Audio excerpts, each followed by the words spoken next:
Bienvenidos al episodio número 6. No es por criticar, #6, episodio sexto. Sí, sí. Finalmente parece que estamos subiendo Vamos creciendo y mejorando. capítulos. Hoy especialmente tenemos una entrevistada, se podría decir, Una invitada. una invitada muy especial, diría yo, sumamente especial. Creo que hoy vamos a hablar cosas muy interesantes. Gloria Casanova, bienvenida. Gracias. Muchas gracias. Muchas gracias por por venir. la presentación. No me consideraba yo tan especial. No, para nosotros lo es, sin duda alguna. Todos aquellos que nos ven o nos escuchan ya verán y entenderán por qué. Es una persona que verdaderamente domina muy bien el tema de... Bueno, usted domina muy bien el tema de todo lo que es la filosofía, ¿no? Bueno, me he dedicado a la filosofía, efectivamente. O sea, usted se considera filosófica, filósofa.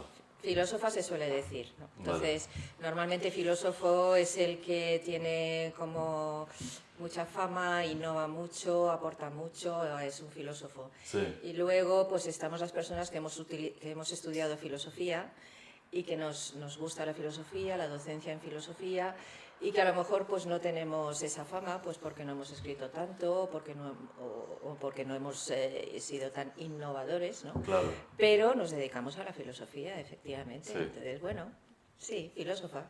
Naturista, no.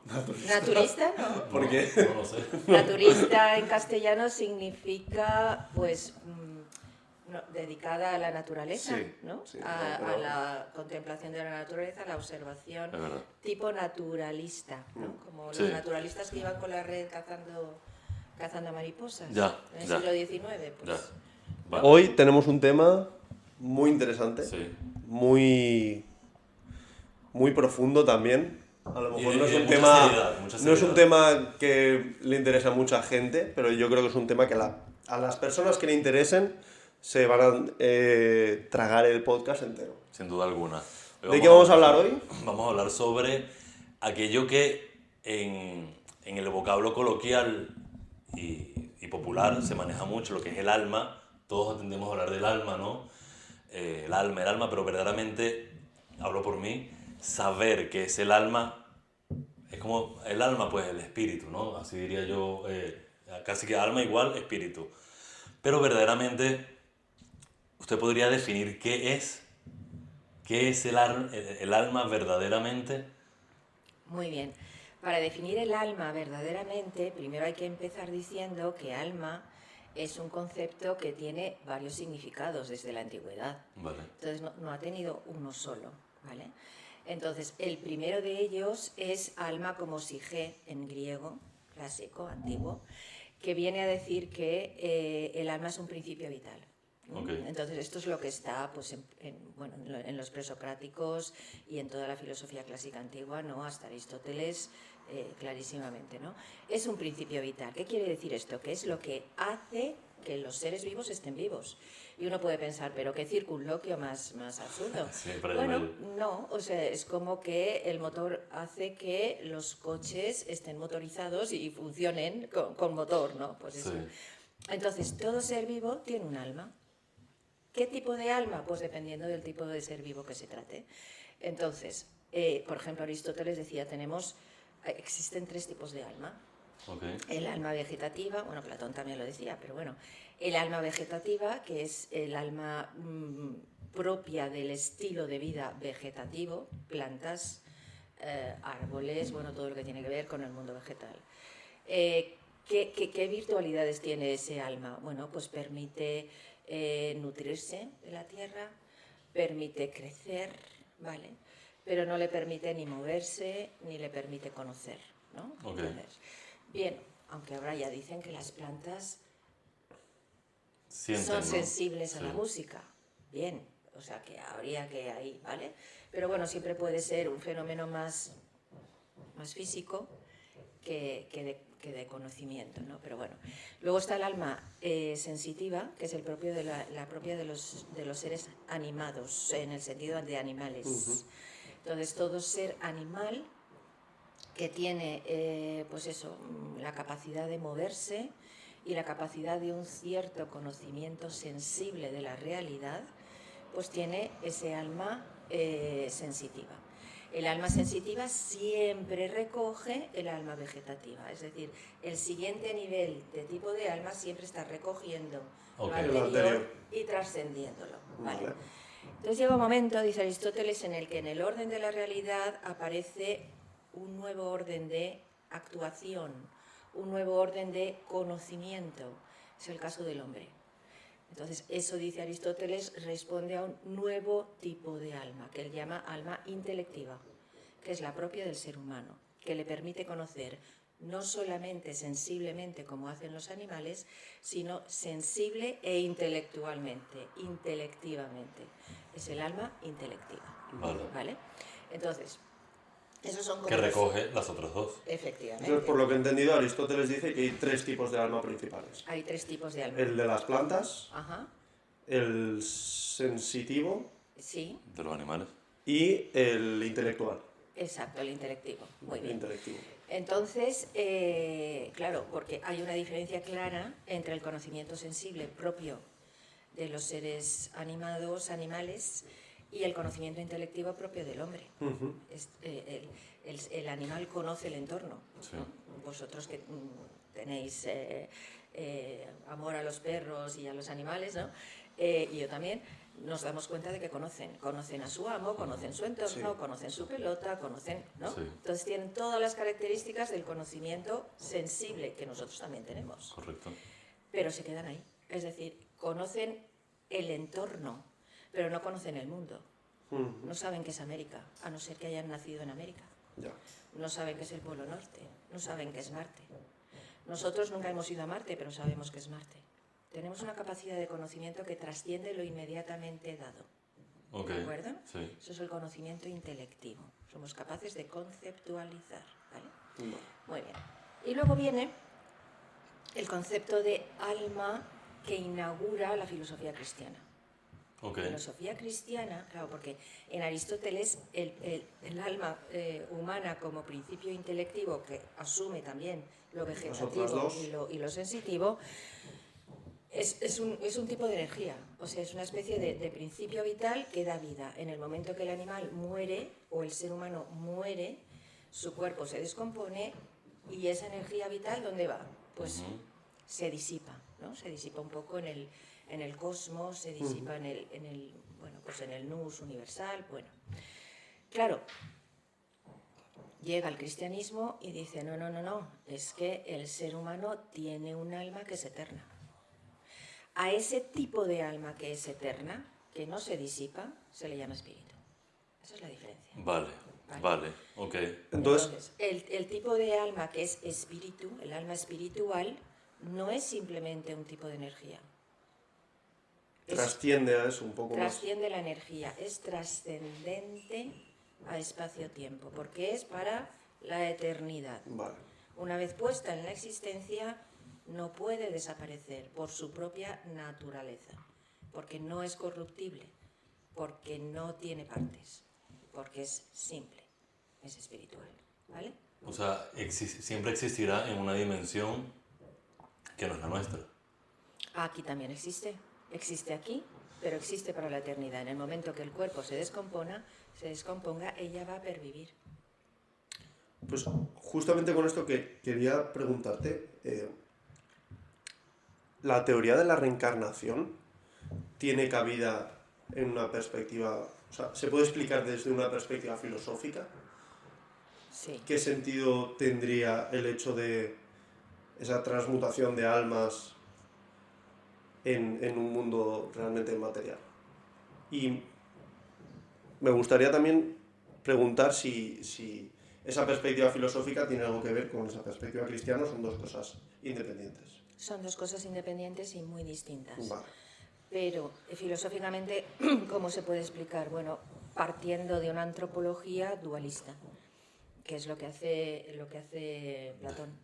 No Aristóteles, que Aristóteles supera ese dualismo de su maestro y presenta una visión que integra espíritu-cuerpo del ser humano, ¿vale? Unidad integrada. Y luego en Descartes se reedita en la modernidad, en el siglo XVII, se reedita mutatis mutandis, es decir, con algunas diferencias, el dualismo de Platón, ¿no? Y entonces, claro, esta visión lo que dice es que el espíritu humano es una sustancia en sí misma, es una cosa en sí misma y tiene su propia existencia en sí misma. En sí mismo. ¿Vale? En sí mismo. Y el cuerpo humano es también otra sustancia de naturaleza distinta que tiene también su propia existencia. En sí misma también. En sí misma. Entonces, el ser humano, ¿qué es? Una yuxtaposición de dos partes. Es como un puzzle. Una encaja en la otra, pero cada pieza tiene su propia sustantividad, tiene su propia definición, tiene su propia subsistencia. ¿De acuerdo? De manera que tú las separas y siguen siendo dos piezas de puzzle. El cuerpo es el cuerpo, el alma es el alma. ¿Vale? Entonces, lo que pasa es que, bueno, en Descartes también, claro, es un contexto cristiano, la Europa cristiana, la Europa moderna sigue siendo muy cristiana, de tradición y de cultura, ¿no? Sí. Entonces, él entiende efectivamente que el alma humana es espiritual, y mientras que el cuerpo se corrompe, pero mientras el cuerpo está vivo, tiene su propia subsistencia. No es un imbricado cuerpo-espíritu. El cuerpo va por un lado. Sí, como comentó antes, un perfecto puzzle que encajan. Exacto. Entonces, a partir de ahí, el alma, digamos que no tiene identitariamente una relación con su cuerpo, sino accidental. Están ahí pegados, pero no le afecta a su definición. En el momento que el cuerpo se descompone, ese alma puede acoplarse a otro cuerpo, porque al fin y al cabo es como un abrigo que se quita y se pone. No es algo sustantivo para ella. Entonces, esa es la base antropológica de la reencarnación. Necesitas entender al hombre desde un punto de vista dualista, si no, no te entra. ¿Vale? ¿Ibas a decir algo o le respondo a lo de que sí tiene que ver con el cristianismo? No, continúe. Entonces, es muy distinto de la visión cristiana del ser humano y del alma, porque la visión cristiana es, pues, partiendo de esa unidad sustancial que plantea ya Aristóteles, añadiendo, o mejor, más que añadir, elevando ese principio vital al estatus de espíritu, es decir, para la eternidad, sigue manteniendo esa unidad sustancial, cuerpo-espíritu, donde el espíritu es para ese cuerpo y el cuerpo es para el espíritu. Es decir, el espíritu humano no es un espíritu como el ángel o como un duende etéreo, ¿no? Sino que es un espíritu, en el cristianismo, creado para una corporeidad. Vale. No es el espíritu de los ángeles, es distinto, es creado para una corporeidad. Y es creado para esta corporeidad porque en el momento en que empieza a existir corpóreamente. Esto es difícil de entender, porque ¿por qué un espíritu tiene que existir corpóreamente? El cristianismo dice, bueno, esto ha sido la intención creadora de Dios cuando ha pensado en el hombre, y ya está. O sea, entiendo la diferencia desde una perspectiva filosófica, porque entiendo que se mira desde un dualismo cuerpo-alma. Entiendo la diferencia al cristianismo, que el cristianismo lo engloba todo, o sea, no puede existir una sin la otra, entiendo. Pero no entiendo por qué no puede existir la una sin la otra. No puede existir un cuerpo sin alma. O a lo mejor lo he entendido mal. ¿En el cristianismo? En el cristianismo sí existe, ¿no? El alma sin el cuerpo. Sí, pero él dice un cuerpo sin el alma. Dices eso, es un materialismo. Vale, sí. Eso es una antropología materialista. El alma como tal, como principio. ¿Entonces sería una falacia léxica o no? No, es una visión materialista. Es decir, solo somos cuerpo. Vale. Solo somos energía.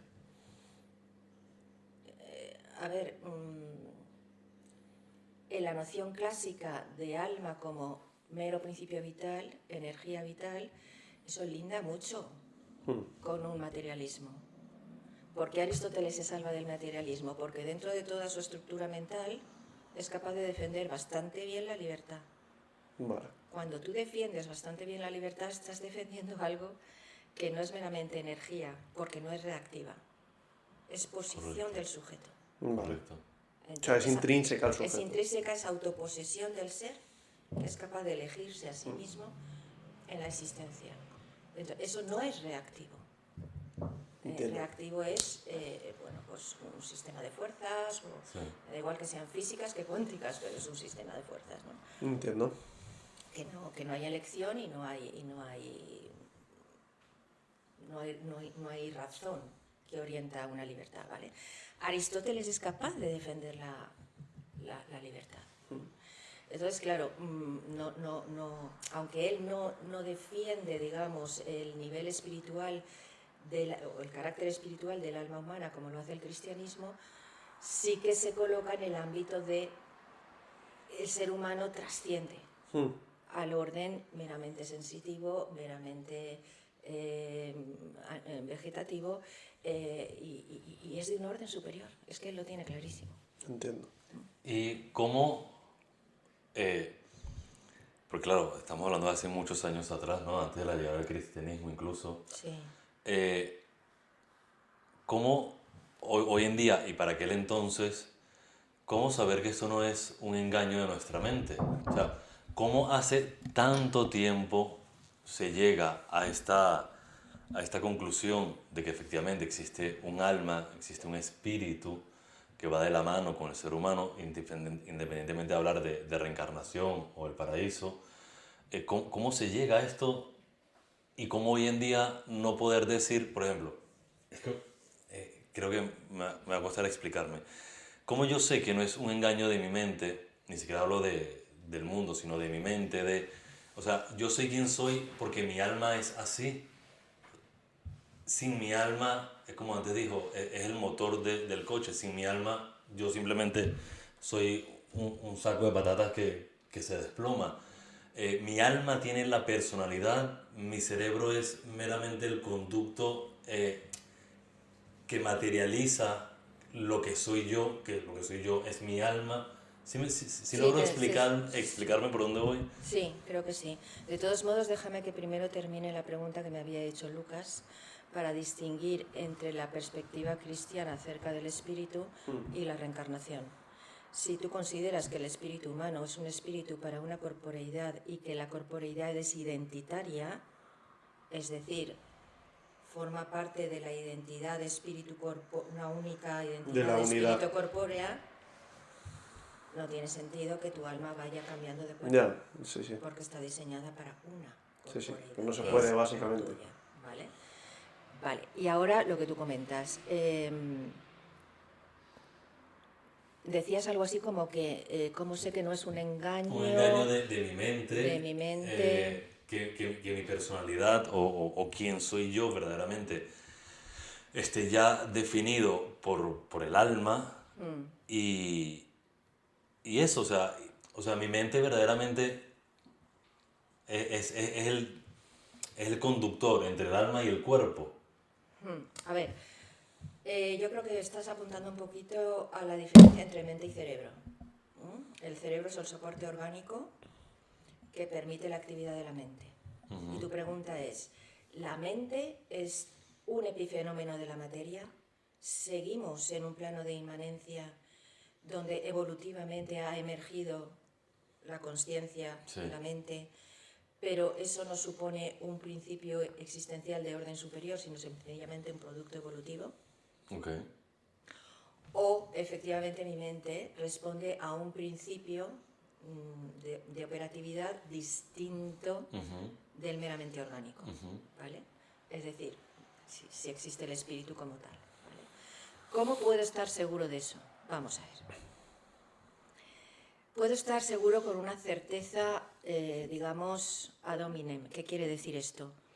Una certeza que no es matemática, que no es empírica, que no es demostrativa, pero que sí muestra la realidad. La realidad tiene distintos órdenes. Y a mí me gusta mucho distinguir entre el orden demostrativo y el orden mostrativo. Okay. Hay niveles de realidad que se demuestran y niveles de realidad que se muestran y no se pueden demostrar. El otro día en clase pusimos un ejemplo. Sí. No vamos a entrar ahora aquí porque no creo que se entiende. Entonces, claro, ¿cómo puedo estar seguro? Yo puedo estar seguro desde lo que es el sentido de la vida, por ejemplo. ¿El sentido de la vida es un sentido espiritual o es un sentido meramente material? El sentido de la vida humana es la supervivencia, que es el instinto básico de todo ser vivo animal. ¿Qué busca el ser vivo animal por encima de todo? La supervivencia. Sí. El ser humano es un ser que se mueve fundamentalmente como principal valor y sentido de su existencia por la supervivencia? No. No. Es un ser ético que es capaz de entregar su vida por valores éticos. Correcto. Entiende que la ética es superior a la supervivencia.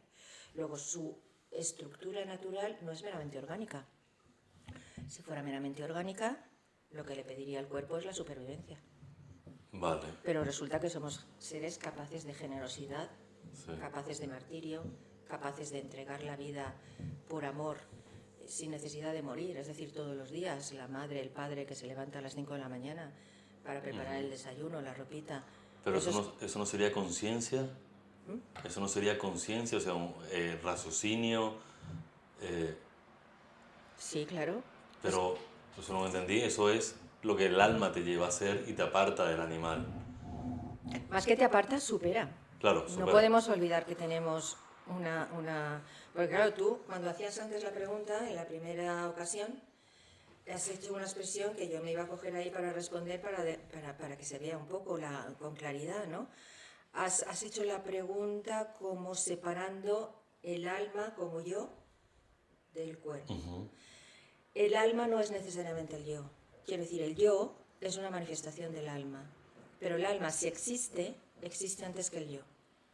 El alma es un principio existencial, es un principio vital. Aparece en el mismo momento en que ese ser que tiene ese alma espiritual empieza a existir. Okay. Entonces, cuando nosotros empezamos a existir, no tenemos raciocinio. Correcto. No tenemos concepto de yo. Correcto.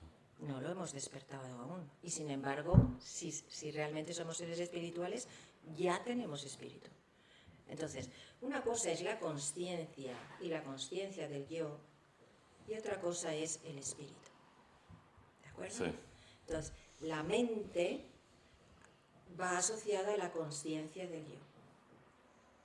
Pero el espíritu precede entonces a la aparición de la mente.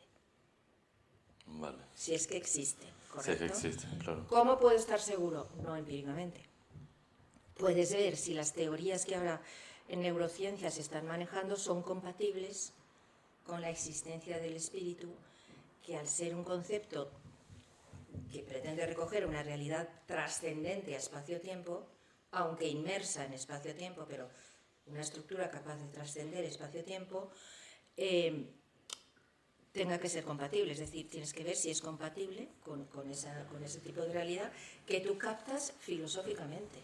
Entiendo. Por reflexión y por constatación de cómo es tu vida. Es decir, tú comprendes que tu vida no se reduce a satisfacer los instintos básicos. Tienes otra serie de intereses. Correcto. Entonces, claro, ¿qué significa esos otros intereses? Pues otro nivel de realidad. ¿Vale? Entonces, Y retomando la pregunta que ha hecho él, cuando ha separado, te ha hecho la pregunta separando el cuerpo del alma, entendiendo el alma como yo, como individual, y tú has comentado, por lo que yo he entendido, que no es así. Entonces, ¿se podría afirmar que el alma podría pertenecer a algo superior colectivo? la supraconciencia universal. Sí. De hecho, por ejemplo, ahora el doctor Sanz y la doctora Luján, que están en Barcelona, y son los dos médicos, han estado muchísimos años en hospitales allí y están trabajando las experiencias cercanas a la muerte. Claro, por ejemplo, el doctor Sanz dice, a mí que no me digan que no hay vida después de la muerte, porque ha habido gente que me lo ha contado. Entonces, claro, pero doctor Sanz al final siempre, digamos, quiero decir, él acaba reconociendo que en el fondo, cuando uno muere, su alma se suma a una especie de conciencia universal. A una supraconsciencia a una universal. Supraconsciencia, exactamente. Entonces, se Él podría... habla de la supraconsciencia. Sí, ¿vale? se podría afirmar que sí que hay algo realmente después de la muerte. Sí, yo creo que sí. Ahora cada vez más la ciencia lo está... Aunque las últimas teorías acerca de las experiencias, no de las experiencias, sino de la conciencia, que yo no soy experta, no podría explicarlas bien, ¿vale? Pero sí que dicen que Pues hay, por ejemplo, se han descubierto unos, tengo aquí los nombres de los otros, por si alguien lo quiere buscar en Vale, internet. sí, de todas formas lo pondremos Porque también. claro, Penrose, que ese sí que es famoso, ¿vale? Este matemático, y Hameroff, que yo no lo conocía de Hameroff nada. no lo conozco. Vale. Yo a Sanz sí que lo conocía. Vale, Sí que he visto algún entonces vídeo estos dos, digamos que han desarrollado, uno desde más la matemática y la física y el otro más desde la biología, Hameroff, han desarrollado una teoría que es de los microtúbulos neuronales. Entonces dicen que son estructuras que están dentro de la neurona, que funcionan, digamos, generando un campo cuántico con características especiales. Y a eso le llaman energía espiritual. Dicen, el espíritu es eso. Unas energías que aún no se han no cuantificado, pero sí a lo mejor definido a fecha de hoy. Ellos creen que lo que nosotros llamamos espíritu emerge de esas de esos estructuras. microtúbulos de las neuronas. Exacto.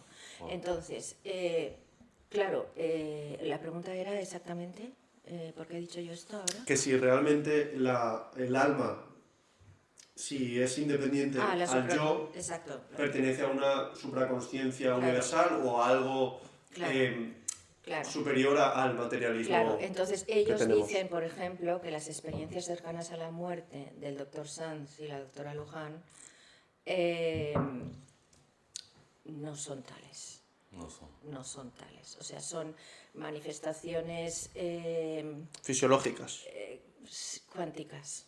Vale. O sea, de la misma manera que el cuerpo físico es capaz de captar luz y sonido, dicen ellos, estas estructuras cuasi cuánticas, que les llaman así porque tienen ciertas propiedades distintas de un campo cuántico normal, serían capaces de captar ondas electromagnéticas y captar información que permanece a nivel cuántico cuando la estructura decae con la muerte.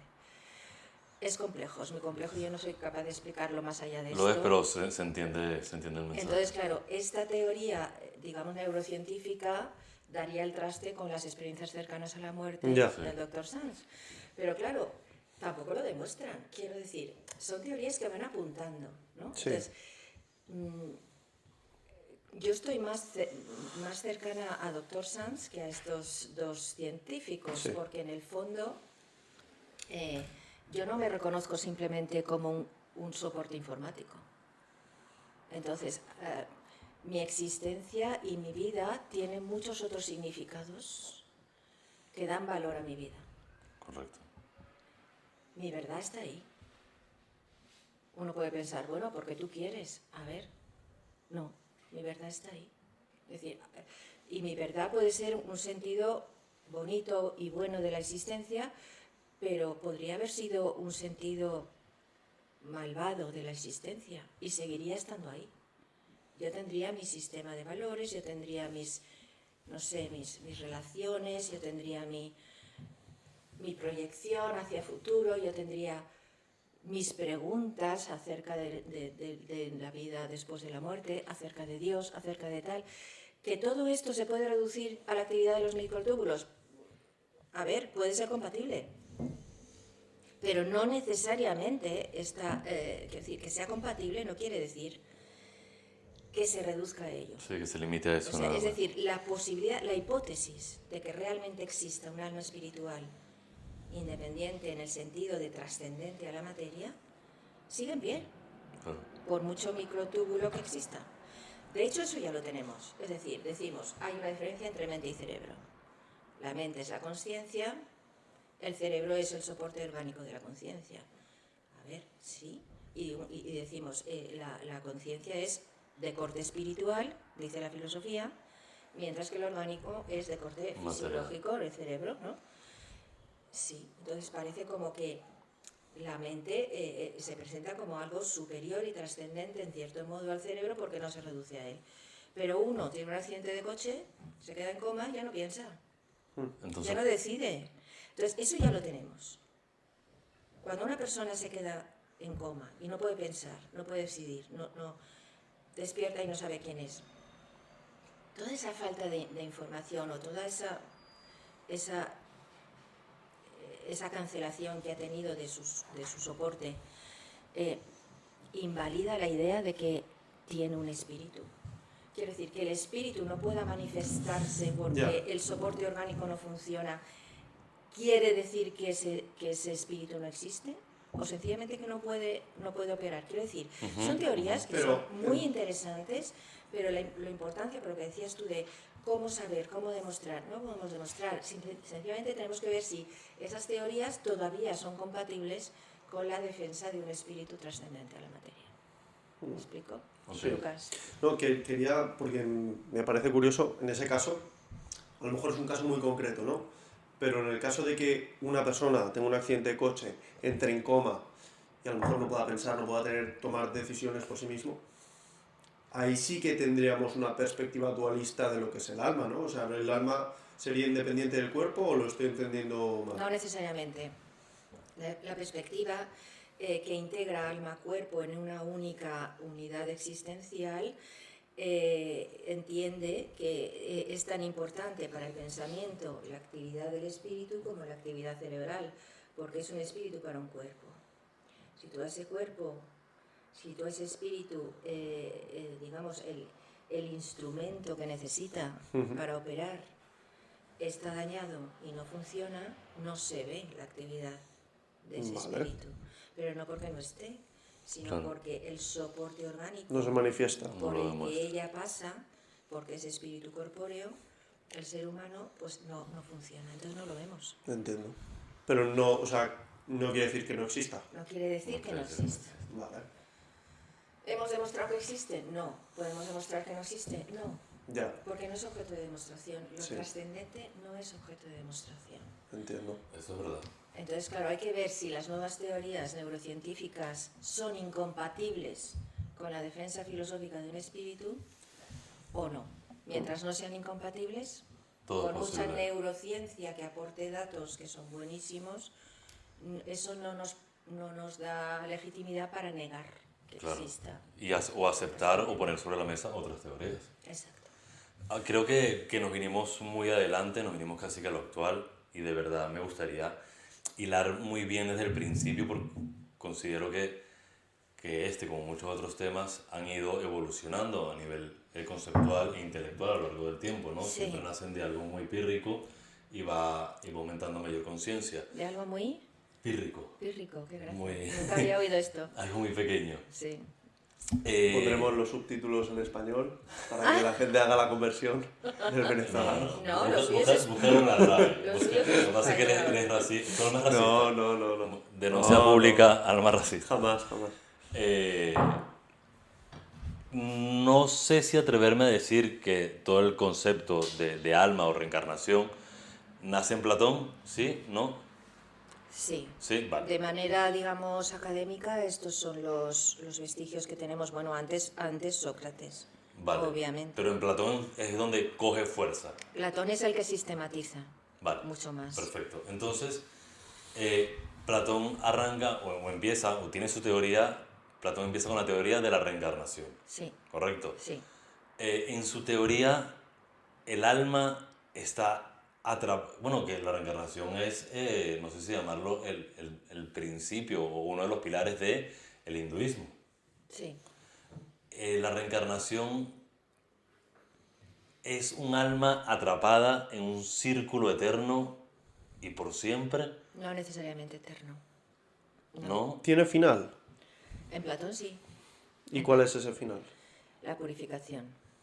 El alma sigue atrapada en la existencia espacio-temporal en un cuerpo mientras no esté totalmente purificada. La naturaleza del alma, en Platón, vamos a hablar de Platón. Sí, Platón. Ahora estamos con Platón. Sí. Vale, es una naturaleza espiritual, o sea, él sí que entiende que se trata de un principio eterno. ¿Vale? Entonces, lo que dice es que es eterno, es espiritual y inmaterial, claro, o sea, es separado de la materia. Sí. Entonces, el alma está en un orden de realidad puramente inmaterial, espiritual. Es lo que llama el mundo de las ideas, es lo que llama el mundo perfecto, el mundo de las esencias. Ahí todo es perfecto, ¿vale? Entonces, las almas están allí viviendo, nuestras almas. Que están en ese mundo perfecto. En ese paraíso. A mí me hace gracia porque Platón, con sus expresiones y su manera de decir, pero tiene algunos puntos de contacto con el cristianismo, ¿no? Okay. Hay un paraíso anterior. Sí, ¿vale? sí. Aunque en el cristianismo las almas no preexisten al cuerpo, en Platón sí.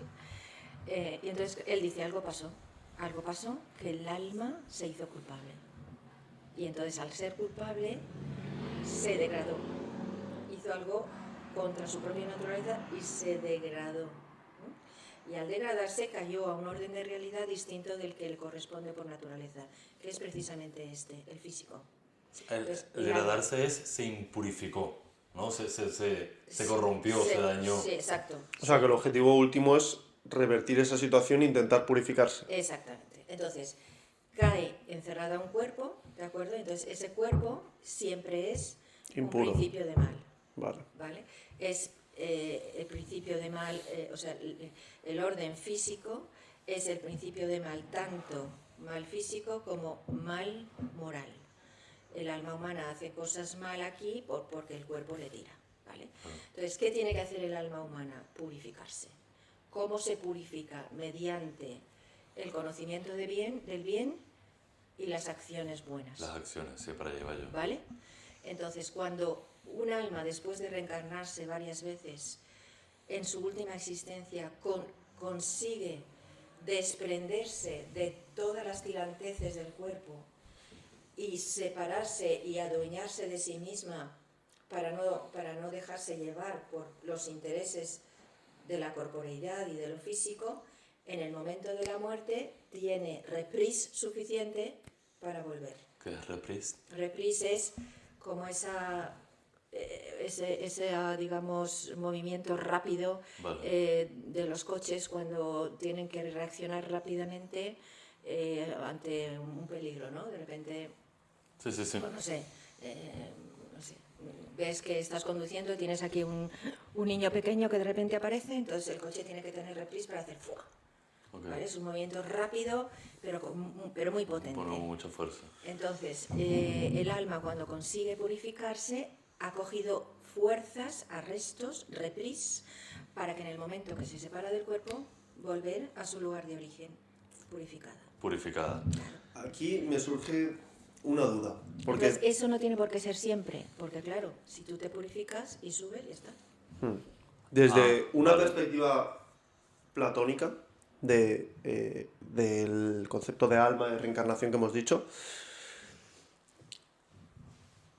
mi duda es, ¿existe algún baremo, algún criterio para demostrar que tú has hecho buenos actos, has hecho el bien para poder tener ese reprise y volver a tu fin último de purificación de alma? O sea, es decir, si una persona se reencarna varias veces con esa impurificación del alma, es un alma corrupta, luego, ¿cómo podría ese alma hacer obras buenas o qué criterios se seguiría para que ese alma pudiera volver a su fin último, para purificarse? ¿En Platón o en general, hinduismo y todo? En Platón me daba curiosidad, A ver. desde mi completa ignorancia, porque no lo entiendo. En primer lugar, distinguir muy rápidamente entre corrupción y degradación. Vale. ¿Por qué? Porque precisamente los protestantes dicen que el ser humano está corrompido y el cristianismo dice que el ser humano está degradado. Sí. Entonces, ¿cuál es la diferencia? La corrupción es una desnaturalización completa, Vale. destrozado. Okay. Entonces, como que no hay nada que rescatar, o sea, como que no queda nada bueno. Sí. Pero un alma corrupta no se puede, perdona que te corté, no se puede purificar. En ese sentido, se supone que no. No. Vale. De hecho, los protestantes entienden que van a ser salvos por la misericordia de Dios y no por las obras. Porque Vale. ellos no pueden hacer nada bueno porque están corrompidos. Oh, imagínate. Mientras que el cristianismo entiende que estoy muy degradado porque, digamos, la marca del pecado, del apartamiento de Dios es muy potente y degrada mucho al ser. Entonces estoy muy tocado, Pero nunca corrupto. pero todavía Puedo actuar bien. y yo puedo contribuir, es decir, debo contribuir a mi propia salvación como Platón. Yo debo trabajar Sí. eso. Te da esa responsabilidad como para decir, Exacto. voy a actuar en base a unos buenos actos Sí. Exactamente. que recuperen esta degradación, que no corrupción del alma, y Exacto. me permitan purificarme. Exacto. Vale. Entonces, ¿qué baremo? Platón habla de las esencias de las cosas que son perfectas y que están en ese orden de realidad trascendente, y ahí se encuentra también, él le llama esencias o ideas, ¿vale? Está la esencia del bien o idea del bien, la esencia de la justicia y la esencia de la belleza. Estas tres son las ideas cúspide, ¿no? Son los arquetipos a partir de los cuales todos los demás cobran sentido, ¿vale? Entonces, ¿cuál es el baremo? Actuar según el bien, según la justicia Y según la belleza. y hacer acciones que son no solamente buenas, sino que es que eso es un poco, bueno, no entraríamos aquí ahora, ¿no? Acciones buenas, justas y bellas, al fin y al cabo. El bien es bello, el bien Vale. es bello, ¿vale? La justicia es bella, ¿vale? Entonces, si tú acometes acciones bellas, justas y buenas, acometes también belleza, ¿no? Y entonces, en ese sentido, tú te estás transformando de nuevo según la esencia de lo bello, bueno y justo. Sí. Claro, en el momento en que tú te vas transformando en eso, tu lugar ya no es este, es aquel. Correcto, Entiendo. la perfección. Claro. Y claro, esa era la base de Platón, ¿no? Pero luego de Platón entra Aristóteles, Sí, ¿verdad? Y él manejaba un concepto del alma como principio vital, sí, ¿correcto? En este nuevo, pues como comenté antes, el alma va aumentando en base a conocimiento. En este nuevo o segundo paso de la entrada, con la entrada de Aristóteles, puede algo esencial, como él lo planteaba, algo que es vital, que es un principio vital, algo esencial, puede desaparecer por completo o siempre va a estar en este mundo perfecto por siempre y para siempre. en Platón siempre va a estar porque lo entiende que es eterno, en Aristóteles no. Entonces, principio vital también es, quiero decir, eso es común, quiero decir, eso está en Sócrates y en Platón, es decir, principio vital, los tres lo manejan, Vale, sobre todo Platón, que es el que sistematiza más. Entonces, este principio vital es inmaterial, correcto. ¿vale? Y ahí concuerdan todos. Claro, si es inmaterial, es como una especie de, pues lo que ahora están diciendo los cuánticos, energía espiritual, o energía, ¿vale? Pero energía. Sí, sí. Es decir, Sí, no es material, no salen del plano de la inmanencia, no hay un orden de realidad trascendente, ¿no? Entonces en Platón sí hay ese orden de realidad trascendente, pero en Aristóteles no lo hay. Entonces el principio vital, el alma humana, es inmaterial, pero no espiritual. El alma humana es inmaterial porque no es, en aquella época, no es madera, no es, como decían los presocráticos, no es fuego, no es aire, no O es sea, nada es de una eso. definición negativa, pero no se puede cuantificar tampoco. Es decir, sabemos que no es Negativa. material, pero no sabemos qué es. Exacto. Vale. Pero en Aristóteles es un cierto tipo de energía Sí. que se va a disipar. Vale. ¿Entiendes? Entonces, lo único que no se disipa es lo que trasciende, digamos, el orden de lo inmanente, del espacio-tiempo. Vale. Lo que apunta a un orden de realidad que es eterno por su propia naturaleza. Si el alma humana es espiritual, no se disipa. Si el alma humana solo es un principio vital inmaterial, como en Aristóteles, Sí. está abocado a disiparse. Entonces, eso, Aristóteles, como para hacer un resumen, Aristóteles y Platón sí concordaban en que no se disipa. No, Aristóteles sí que... sí. Aristóteles todo lo contrario, decía que sí se disipaba, o sea, llegaba a un Aristóteles punto... es curioso porque, como os he dicho antes, por una parte sabe defender muy bien la libertad humana como principio no reactivo, es decir, algo que trasciende las fuerzas, es decir, está hablando, pero no acaba de salir del orden de la inmanencia, es decir, es una energía, es un orden de realidad distinto del meramente animal, es un orden ético, es un orden... Es decir, él aporta muchos elementos, pero no acaba de decir que el alma humana es eterna. Pero él planteaba el alma como energía Sí, y tengo como entendido yo, principio vital. la energía se renueva, nunca se destruye, ¿no? Claro, pero queda aquí. Ok, ok. Queda aquí. ¿Y cómo queda aquí? Porque si queda disipándose, la individualidad desaparece. Sí, Si O sea, queda, nunca alcanza ese plano de... claro, Vale. si queda aquí como un sentido más spinoziano, de que realmente conserva una modalidad individual, pues entonces no se disipa, ¿vale? Y hay cierta individualidad, pero no sale de este orden. sí, sí, se queda aquí Sigue en en este este plano. orden. Claro, por eso de Spinoza dice Dios y la naturaleza es lo mismo. Se queda en este plano como alba vagante. No profundicemos, pero sí, no, No lo sé, no llegó tan allá. no lo sé, no. Vale. Y si juntáramos a estos dos grandes personajes históricos, a Platón y Aristóteles, podríamos decir, o ellos llegaron a la conclusión, mejor dicho, las almas se crean, siempre existen y se asignan a un cuerpo. Es un constante reciclaje. El concepto de creación es distinto del concepto de generación o producción, ¿de acuerdo? Correcto. El concepto de creación, la diferencia que tiene con ese otro concepto es que indica puesta en la existencia a partir de la nada, Correcto. lo que requiere Sí. una potencia infinita. Para crear ser hace falta pasar de la nada al ser. Al ser. Eso es una potencia infinita. Solo Dios puede hacerlo. Sí. Entonces, solamente puede haber creación en el sentido metafísico del término si hay un Dios. Pero Platón y Aristóteles hablaban de un Dios.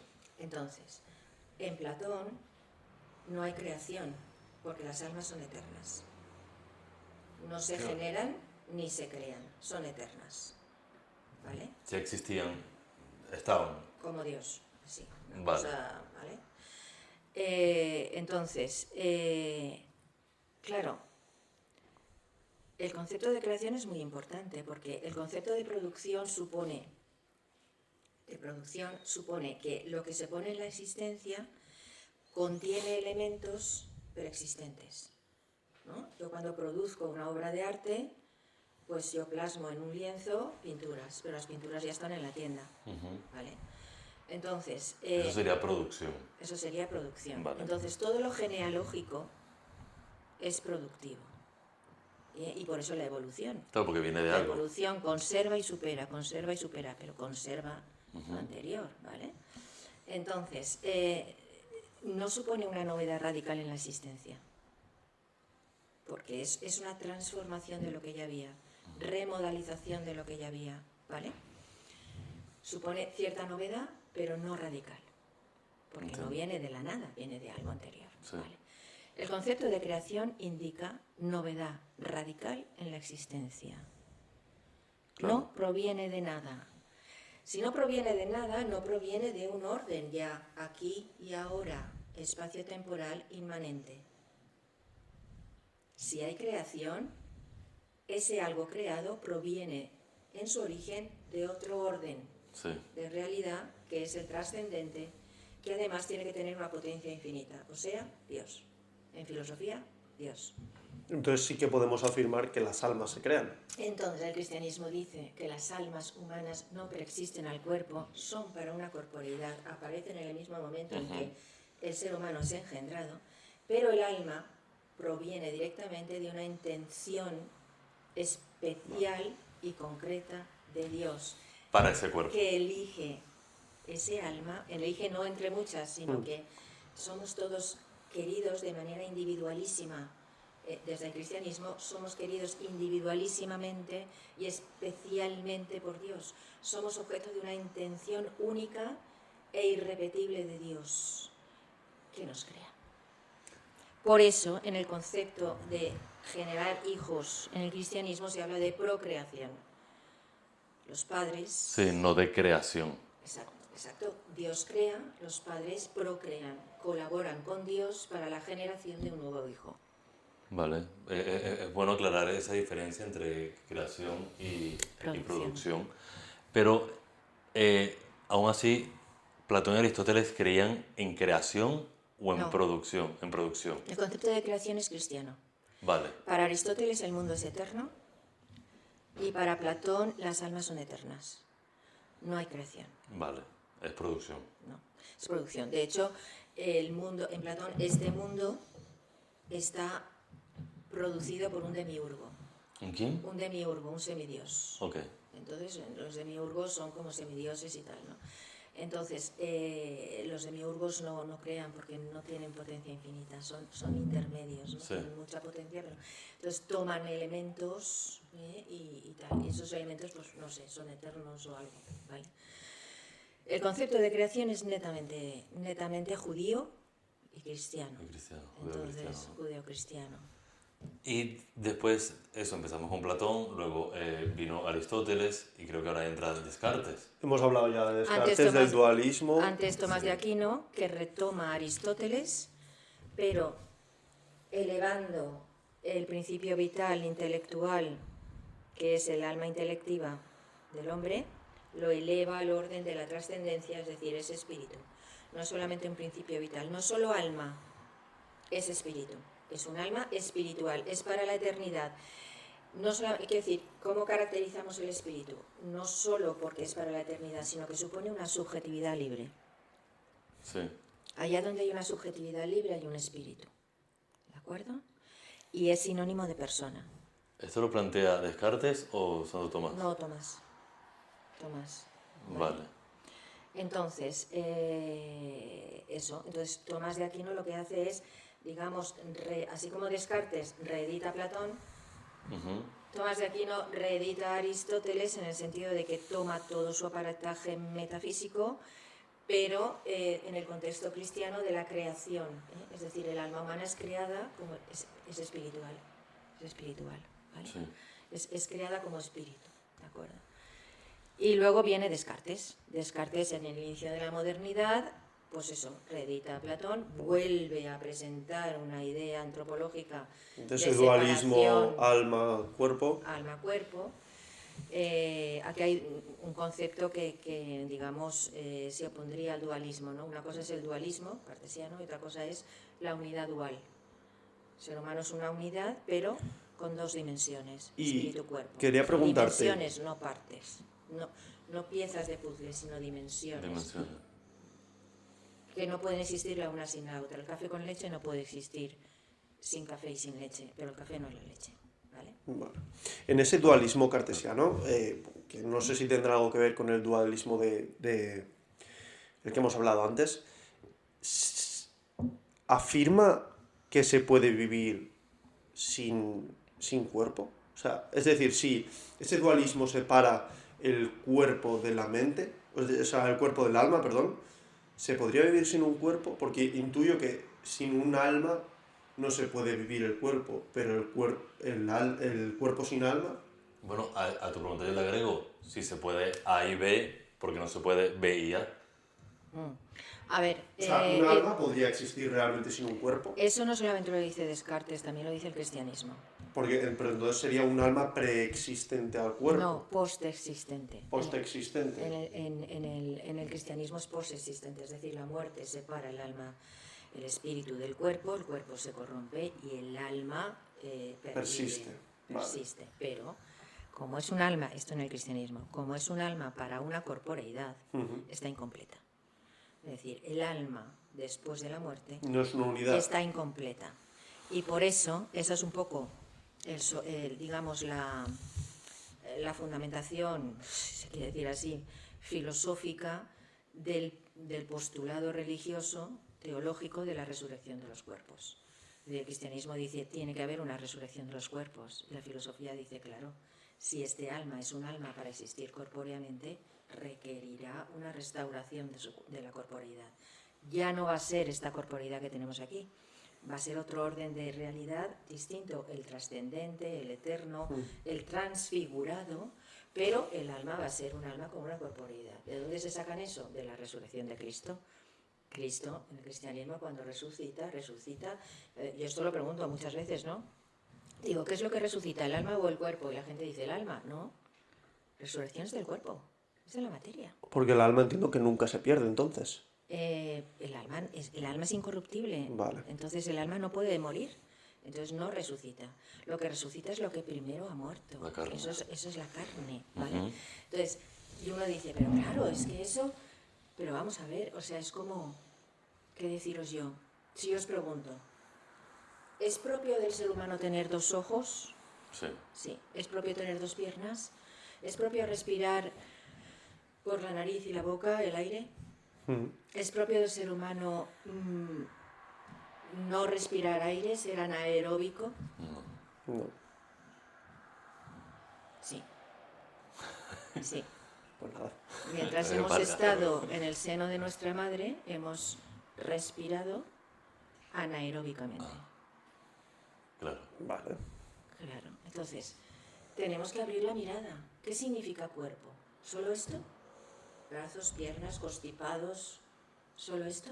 ¿O la corporidad es una dimensión humana que se extiende hasta la eternidad?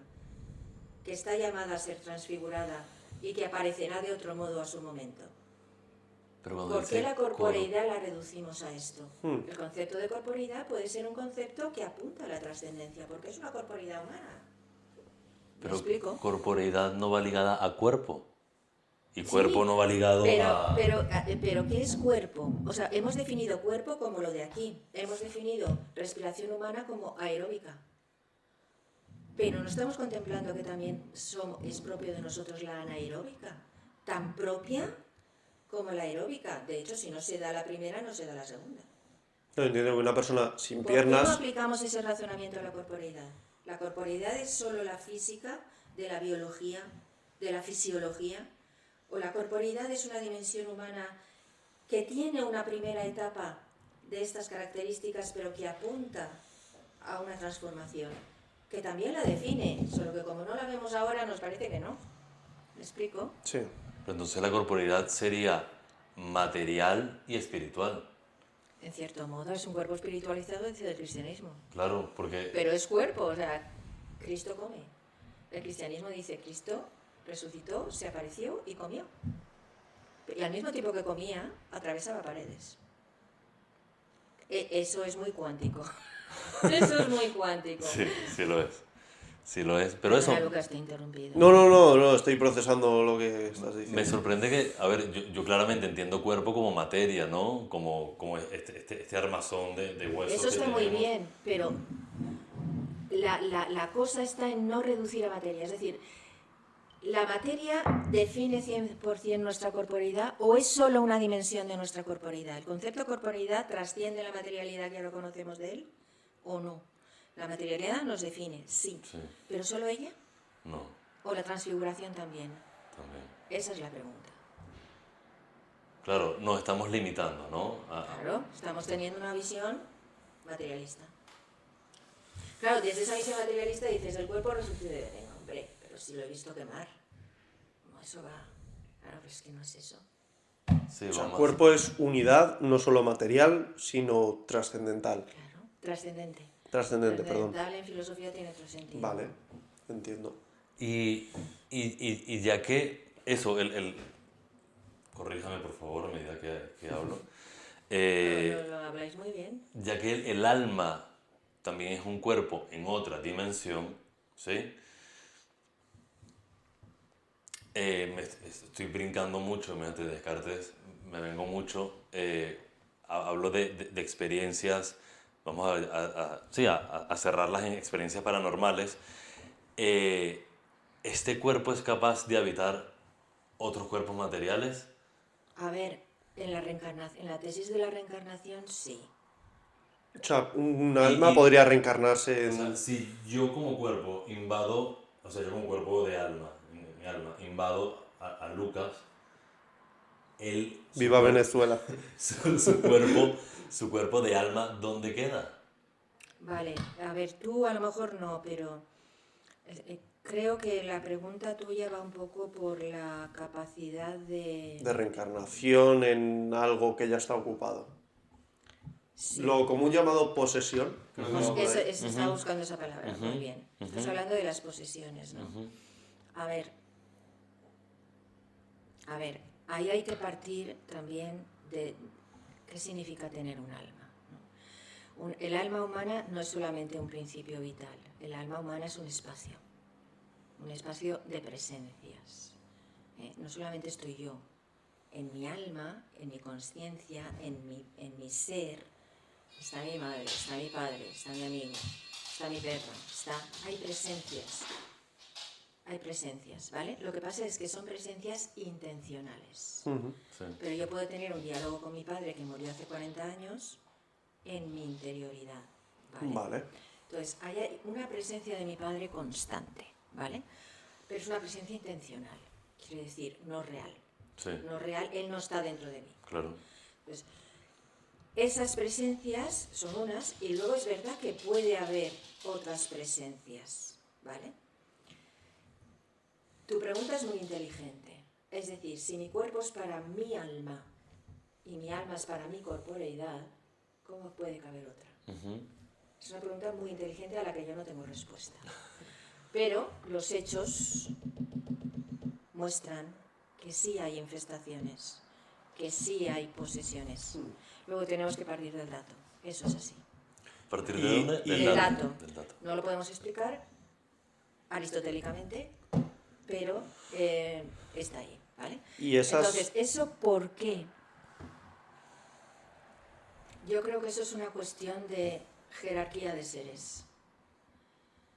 Somos unos seres con una cierta perfección, pero hay otros seres más perfectos que nosotros ontológicamente hablando. Ontológicamente hablando. Esos seres más perfectos en el orden del ser,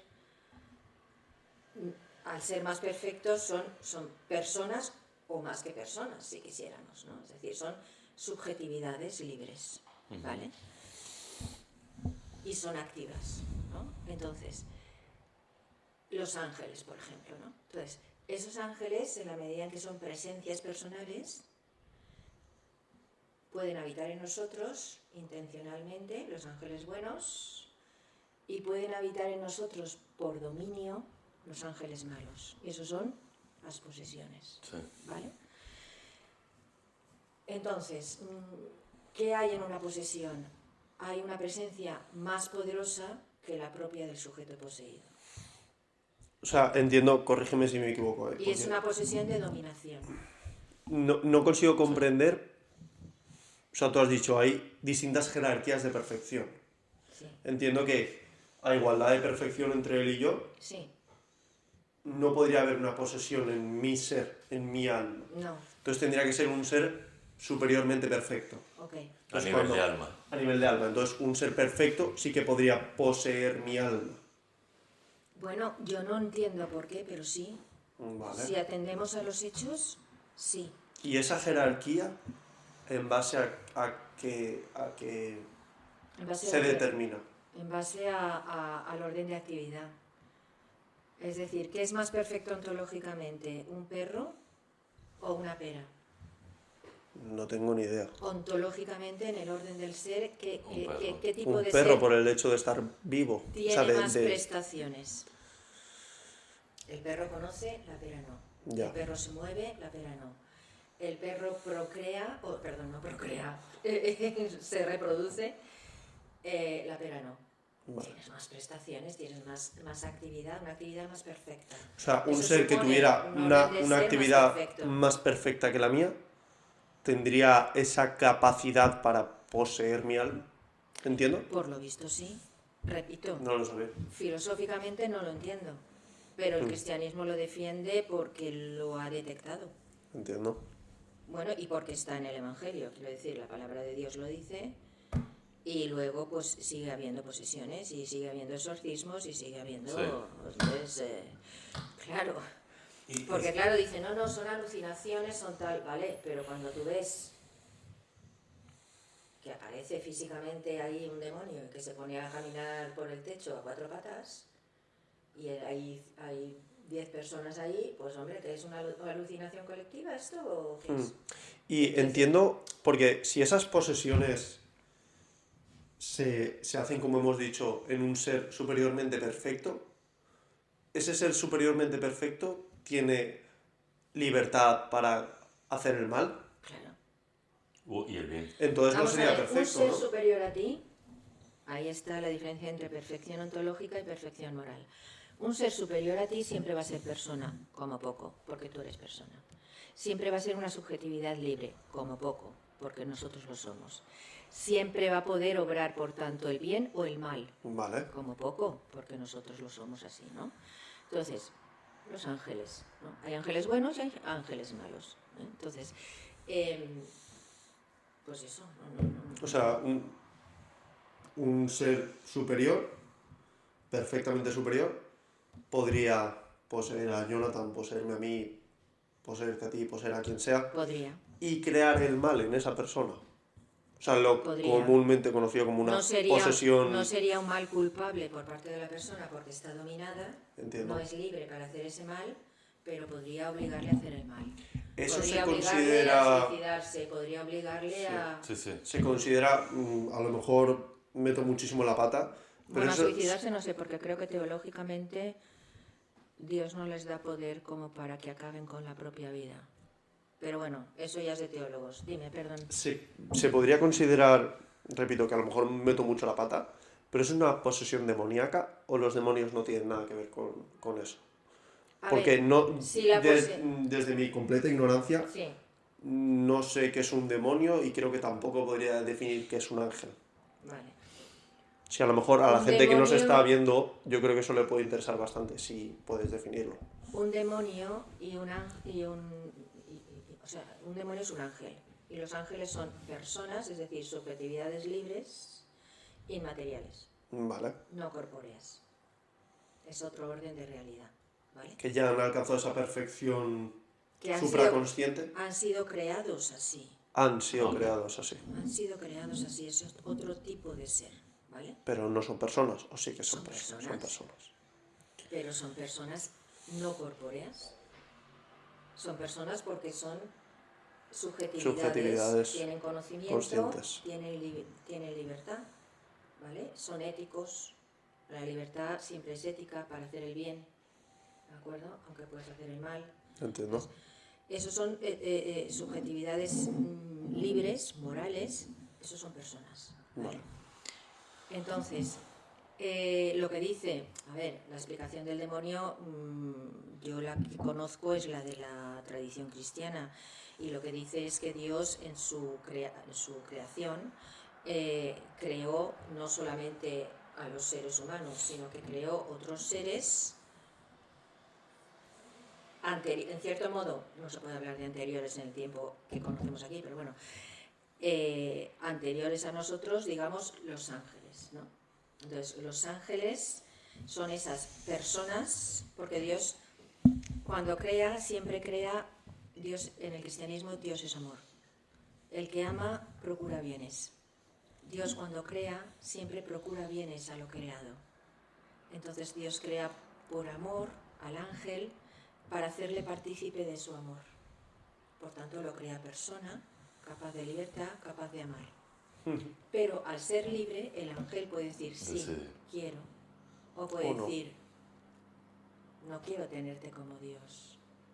Yo, ya que me has creado, yo quiero hacer mi vida. No quiero adorarte. O sea, una correcta definición sería separa. un ángel que ha rechazado a Dios. Exactamente. Vale. Exactamente. Y ese es el demonio.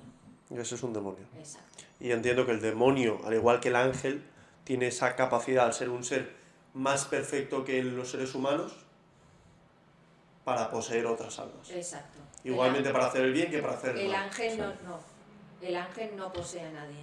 No posee nada. Porque no quiere dominar a nadie. Vale. Perdón, el ángel, es que te quería corregir eso. El demonio es un ángel. No es el demonio y el ángel, no. El demonio es un ángel. Vale. Hay ángeles buenos y ángeles malos. Vale. Entonces, los malos son los que quieren dominar. Y por eso infestan. Claro. El ángel bueno no infesta a nadie. No hay posesiones de ángeles buenos. Vale. Claro, porque la misma bondad... Respeta tu libertad, Exactamente. respeta tu ser, respeta... Entonces, ¿no? ¿Vale? Y ahora apartándonos un poco, que, ojo, déjenos en los comentarios, por favor. A mí, por ejemplo, me encantaría desarrollar este tema con mucha profundidad, pero para no perder el rumbo del enfoque Se me fue la palabra, corta esta parte. Se me fue el enfoque... Ojo, esto no es un enfoque religioso, es un enfoque... Filosófico. Ajá, gracias. No me salía para nada, Sí. para no perder el norte de este enfoque filosófico. La filosofía apoya lo anterior dicho y con esto brevemente nos empezamos Sí, a eso es seguir. perfectamente compatible con una filosofía. Sí, Perfectamente compatible. Es decir, la filosofía habla de jerarquías de seres. Nosotros lo vemos, la naranja, el gato y el animal. Y entonces, ¿puedo pensar en una persona que no sea corpórea? ¿Puedo postular su existencia? ¿O es imposible que exista? No es imposible que exista. Al menos como hipótesis, filosóficamente es postulable. ok. Y a eso se le llama ángel. Ok, entonces la filosofía sí puede Claro. ir un poco de la mano. Claro. Entiendo. Y verdaderamente yo creo que ya para despedirnos, hoy en la era actual en la cual vivimos, donde hay tanta inteligencia artificial, ya se está empezando a crear, ¿cómo se llama? Robots humanoides. Sí. Humanoides. ¿Existe la posibilidad de un alma digital? Si por alma entendemos simplemente principio vital o energía, De energía conciencia. contenedora de información, sí, Sí. pero eso es un materialismo. Si realmente entendemos lo que significa alma espiritual, lo que significa ser espíritu, si realmente entendemos lo que es el espíritu como un orden de realidad trascendente a lo puramente energético, no. No. Claro, trascendente a lo puramente energético. Claro. Claro que es como esto mismo, al momento de no funcionar, Claro, pues claro, no o es sea, que... el espíritu es solamente información, el espíritu es solamente conciencia, es yo, hemos dicho antes, no. El espíritu como noción filosófica que arranca con el cristianismo significa subjetividad libre, donde hay libertad hay persona, y donde hay persona hay eternidad, quiero decir, Sí. eso, el espíritu desde el punto de vista de la metafísica del ser es un tipo de ser para la eternidad que es una identidad personal, ¿vale? Y que por tanto no se reduce a ser un contenedor informativo, Correcto. ni es simplemente una pura energía que se puede transformar. Ujú. No. Sí. Si entendemos el alma como una energía transformable, pues sí, porque no Pues la sí. vamos a poder transformar en una base de datos, ¿vale? Sí. Pero es lo que han hecho con algunos experimentos, ¿no? Tú trasladas a un holograma la información de los gustos, las preferencias, el modo de hablar, el modo de pensar de un hijo fallecido y tú te pones el ordenador y parece que estás hablando con él. Ya. Pero no estás hablando con él, por desgracia. Sin embargo, si tú postulas la existencia del espíritu, tú puedes hablar con tu hijo fallecido, porque ha muerto, pero su alma pervive. Claro. O sea, como que simula el alma, pero no es el alma. Eso es la oración. Sí, la Eso es, oración. claro. Vale. Oye, pues yo creo que ha quedado un vídeo muy interesante, así que La verdad es que sí. agradecerte que hayas venido al podcast y, Yo encantada, la verdad lo he pasado muy y bien. creo que va a ser un buen vídeo, así que Si tienen alguna pregunta, bueno, cualquier primero, cosa se deja en los comentarios, chicos, cualquier suscribirse, pregunta. darle like, compartir y si les gustaría una segunda parte o un tema el cual tratar con la profesora, pues háganoslo saber y muchas gracias nuevamente por todo. A vosotros Gracias. por esta iniciativa que es buenísima, me la aplaudo y animo a que sigáis. Así será. Gracias. Hasta luego.